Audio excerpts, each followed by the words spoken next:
It's okay to date your best friend's ex. Yes. Thank you. I think it depends on how long they've been together, and obviously you have to ask your friends' permission, and if they're okay with it and stuff. Yeah. How long do you think? More than a year, then I feel like no. No. But if it's a couple months and it's not that serious, There you go. then no. No. Under no circumstance? No circumstance. There you go.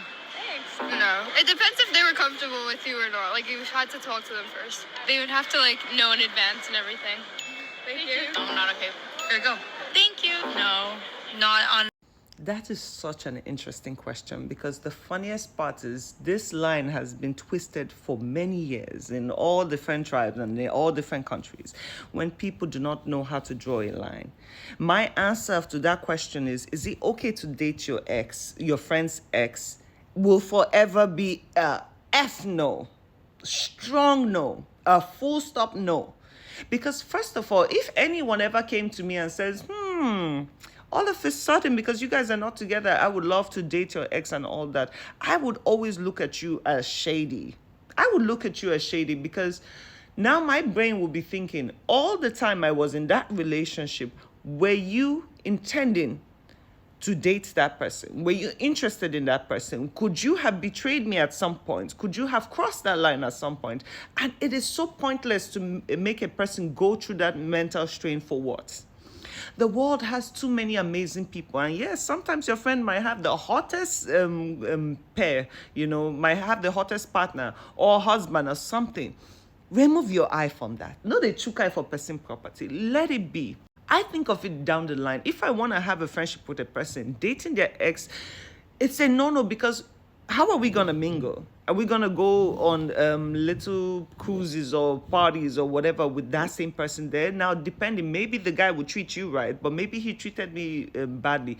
Should we all sit and mix and have dinner together? It doesn't even make sense to me when the world is so full of amazing people you could find. And another problem I always went through, right?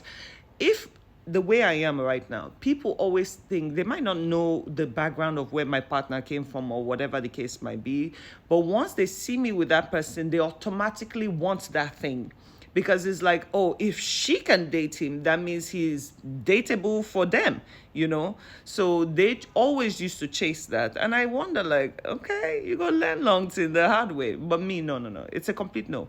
And if, let's say, a friend ever came to tell me, oh, I want your partner, I will cut you off so fast, you won't even understand what hit you. You can have the ex, but you're not going to be in my life no more. You have to measure which is more valuable to you. My friendships, especially if they are strong friendships, would always be more valuable than crossing certain boundaries. In life, you must have boundaries. And speaking on this topic also, women, please stop this bad habit of narrating to your friends, especially when it comes to intimate affairs. Stop narrating to your friends what your husband or lovers are doing to you.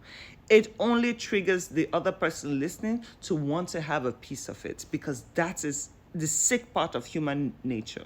A lot of you will lose your partners and lose your husbands to your best friends, all in the name of you couldn't shut up. Whatever happens to you guys intimately should not be the public's business. It should not be your friend's business.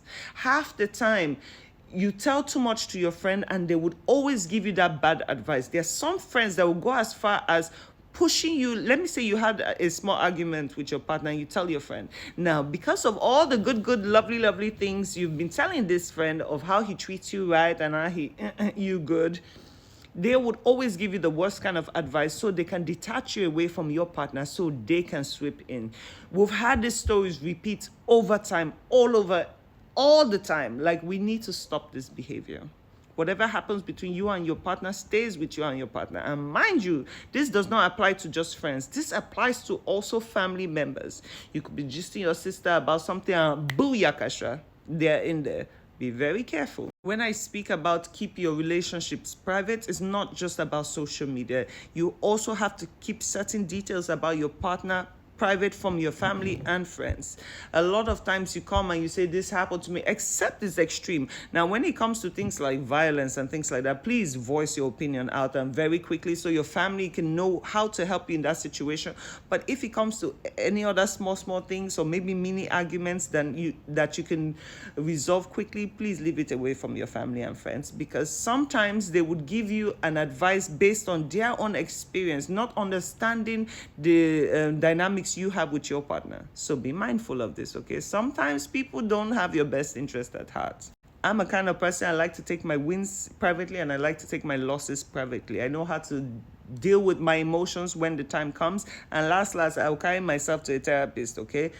I don't need people that don't have the same life experiences with me or impacts to understand where I'm coming from. So I'd rather take it to a specialist, and that is that. Anyway, have a nice day.